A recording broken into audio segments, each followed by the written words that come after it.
여러분 안녕하십니까. 법률사무소 국토의 김조영 대표 변호사입니다. 조합장 추진위원장 공부방 27차 내용 중 두 번째입니다. 조합은 일부에 대해서 총회 소집 통지를 안 했어요.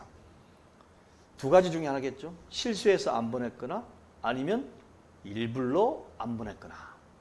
이랬을 경우에 그 총회가 전체가 무효가 되느냐에 관련된 내용입니다. 자, 그러면 일단 먼저 첫 번째로 총회 소집 통지는 누구를 대상으로 하여야 하는가요? 누구를 대상으로?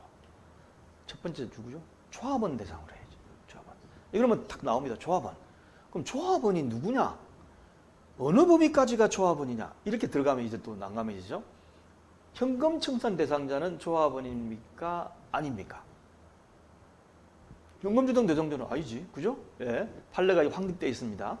조합원이었다가 현금 청산 대상자가 된 사람은 조합원지위를 상실하였기 때문에 통지를 안 해도 됩니다.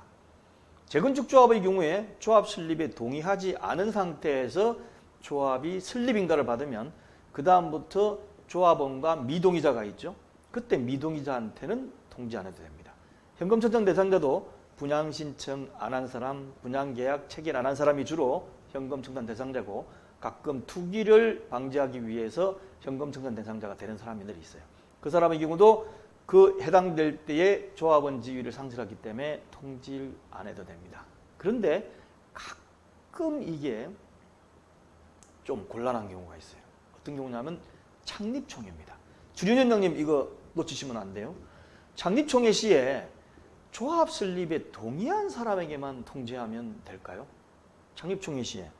창립총회를 하려고 그러면 토지 등 소유자 중에 4분의 3의 동의를 받아가지고 창립총회를 하는데 그 요건에 맞춰가지고 동의를 다 얻어가지고 창립총회 할 때 합니다라고 조합 설립에 동의한 사람한테만 통지하면 되느냐. 재건축 조합은 어떻습니까? 어차피 조합 설립에 동의한 사람만 조합원이 되기 때문에 재건축 조합의 경우는 동의한 사람에 보내지 되지 않느냐라고 생각하기가 좀 쉽고, 재개발은 동의 안 해도 나중에 조합은 되던데 왜 나한테는 안 해줘? 뭐 좀 그대로 다르기 쉬운 사람만 그듣고 나한테는 오지도 않던데? 그럼 난 아무것도 몰라야 돼? 이런 내용이 될 수가 있는 거죠. 해답을 찾겠습니다. 어디에 있을까요? 정비사법령해설집을 보시면 됩니다. 저도 강의하려고 계속 뒤적거리고 또 같이 공부하고 하는데 이것만큼 좋은 게 없어요. 자, 어디에 나오느냐? 도시 및 주관경정비법 시행령 27조에 가면 창립총회의 방법 및 절차라고 되어 있습니다. 창립총회의 방법 및 절차. 이게 이제 소규모에도 들어갑니다. 나중에. 그러면 여기에 보면 뭐라고 되어 있냐면, 추진위원회는 창립총회 14일 전까지 회의 목적, 안건, 일시, 장소, 참석 자격 및 구비사항 등을 인터넷 홈페이지를 통하여 공개하고 토지 등 소유자에게 등기 우편으로 발송 통지해야 한다라고 되어 있어요. 자, 여기 보시면 7일 전이 아닙니다. 일반적인 조합총회는 7일 전에 통지하고 14일 전에 게시를 하면 되는데 이거는 14일 전에 발송을 해야 돼요.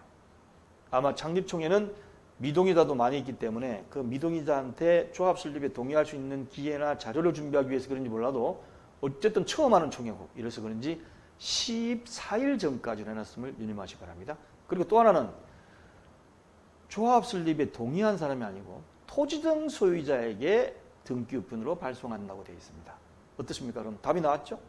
조합 설립에 동의하지 않은 사람한테도 반드시 토지 등 소유자면 보내야 됩니다. 세입자한테는 보낼 필요 없죠, 당연히. 자, 그러면 이런 경우에 하다 보니까 아차 해가지고 일부 사람한테 통지를 누락했어. 그러면 어떻게 되죠? 고의로 했거나 아니면 어떻습니까? 모르고 했거나 직원의 실수를 했거나 또 하다 보니 일하다 보니까 막 너무 사람들이 많아가지고 한 뭉텅이를 빠뜨렸다든지 이럴 수는 있죠. 어떻게 될까요? 자, 일부 그렇다 하더라도 이거는 총회 소집 절차상 명백한 하자입니다. 통지가 안 갔기 때문에. 따라서 원칙적으로 무효라는 전제하에 이걸 무효긴 한데 이걸 가지고 총회 전체를 무효하기 좀 곤란하지 않느냐. 그러니까 이 정도까지는 무효라고 할 수 없다고 볼 수 있지 않느냐라는 게 뭐냐면 누락된 숫자예요. 2,000명짜리 조합원들한테 통지를 보내면서 10명이 누락됐다.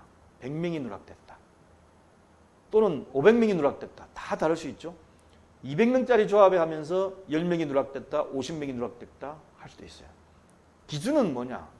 총회 안건이 의결 숫자 등을 보고 총회 결의에 영향을 미칠 정도가 되면 무효, 미칠 정도가 되지 않으면 유효. 이 강의 들으면서 여러분 미치지 마십시오. 영향을 미칠 정도가 되지 않으면 유효. 무슨 얘기냐면 제1호 안건, 그보다 먼저 총회 정족수를 보겠습니다. 과반수 참석인데 과반수 참석의 경우에 만약에 1,000명짜리 조합 같으면 501명이 참석해야 되지 않습니까? 그런데 이미 한 500명이 넘어버렸어. 그럼 이 사람들이 총회 통지를 받고 뭔가를 총회 반대하는 액션을 취한다든지 아니면 반대하는 홍보를 한다 하더라도 총회 정족수에는 관계가 없을 것 같다. 딱 501명이 왔다 그러면 이 사람들이 반대하는 사람이 받아가지고 너 가지마 이거 하면 안 돼 하면 영향을 미칠 정도가 되죠. 그런데 과반수가 훨씬 넘는 숫자가 왔다 그러면 누락된 숫자 사람들만이 무슨 반대운동을 하더라도 영향이 없을 것 같다. 그러면 일단 의사정족수는 유효하고 그 다음 제1호 안건 무슨의 건 해가지고 찬성이 300표 반대가 290표 이러면 얘기가 달라집니다. 왜냐하면 통지 안 받은 사람들이 와가지고 반대표를 찍었을 경우에 어떻게 되죠? 뒤집어질 수가 있다. 그런데 찬성 300 반대 5 찬성 300 반대 100 이 정도 가지고는 안 된다. 그래서 항상 누락돼 있는 그 숫자와 총회 안건 의결 숫자를 종합적으로 보고 법원에서 유효다, 무효다 라고 판단하는 걸 참조하시기 바랍니다. 자, R119 시조증 KR에 들어오면 여러 강좌가 있는데 그 중에 공부방에 넣도록 하겠습니다. 감사합니다.